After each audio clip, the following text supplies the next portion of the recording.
Thank you, sir. Sir, with your kind permission, last two questions. Yes, fine.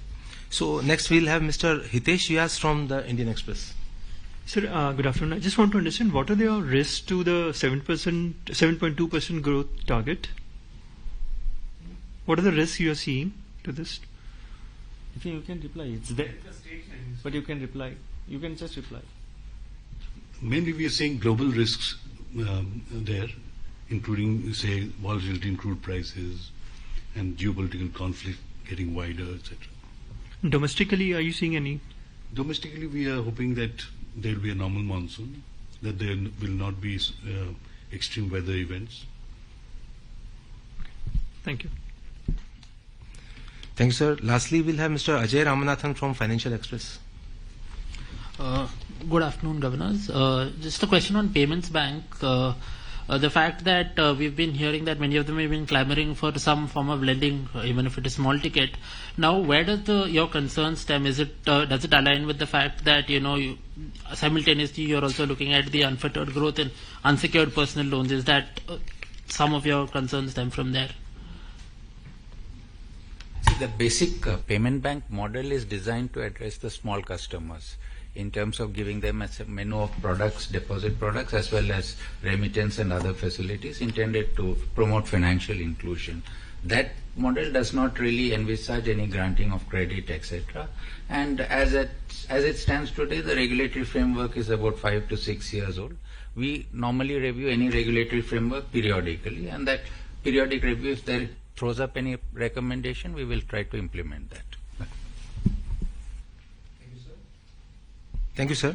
With this, we come to the close of this press conference. So we have time. Question has not been addressed. Can I please? Bulk deposit that you have raised the limit. Is there any?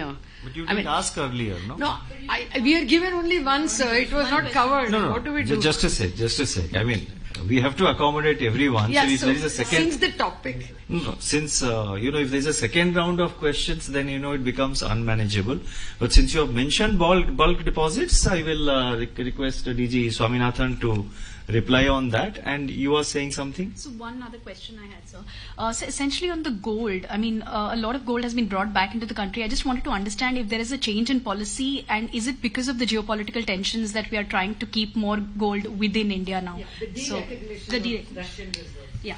So just sir एक सवाल नहीं फिर देखिए I will नहीं देखिए ये फिर सब शुरू हो जाएगा सर दोबारा करना पड़ेगा मिनिमम बैलेंस के जो चार्जेस रिव्यू करने की बात की किसके बारे में मिनिमम बैलेंस चार्जेस 2018-19 की पॉलिसी में मेंशन था पेज नंबर 118 पे कि आप मिनिमम बैलेंस समझ गए आप minimum balance that's all please I think kindly cooperate and you asked about bulk deposits I think you will reply. And then you asked, so the gold I will take it and minimum balance, huh? Yes, sir. JP Morgan bond inclusion, now we are closer to the time. Bond inclusion ho gaya hai. Your question or worry is whether there will, that there will be outflows, there will be inflows. How RBI will manage it? RBI has a number of instrumentalities. We have managed it in the past. We will manage it this time also. So no worries on that score. And I think very quickly you can reply this question. So the bulk deposit revision is a routine review that we do. If you remember, a few years ago it was only 1 crore and later it was enhanced to 2 and then now it is 3. Just keeping in tune with the times, number one. Number two, that in our view, it is likely to have better asset liability management for the banks. To help them in terms of classification of bulk and retail. And as to your possible concern, whether it is likely to increase the cost of deposit is something which will be purely entity dependent, to what extent they are dependent, in what segment they play.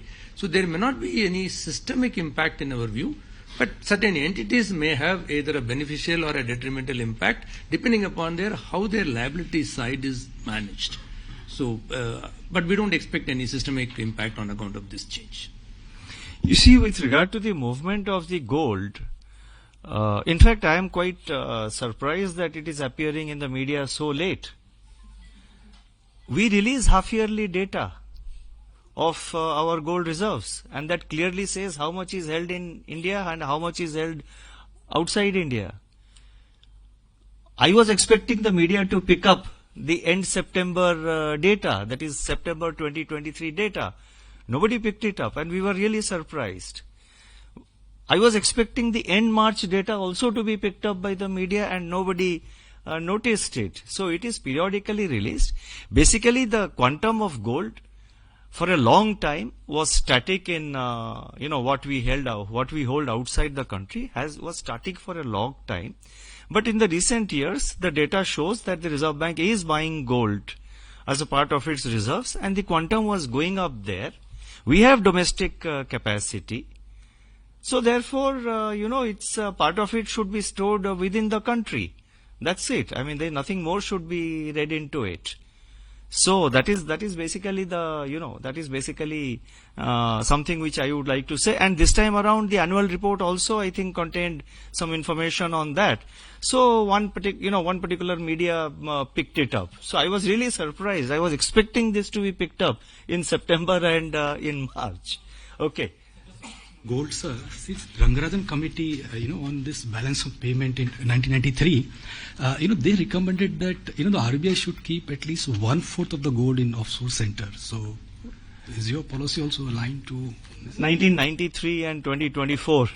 A lot of water has, flown under the Ganges. So, we have a high-level committee which takes a call on this.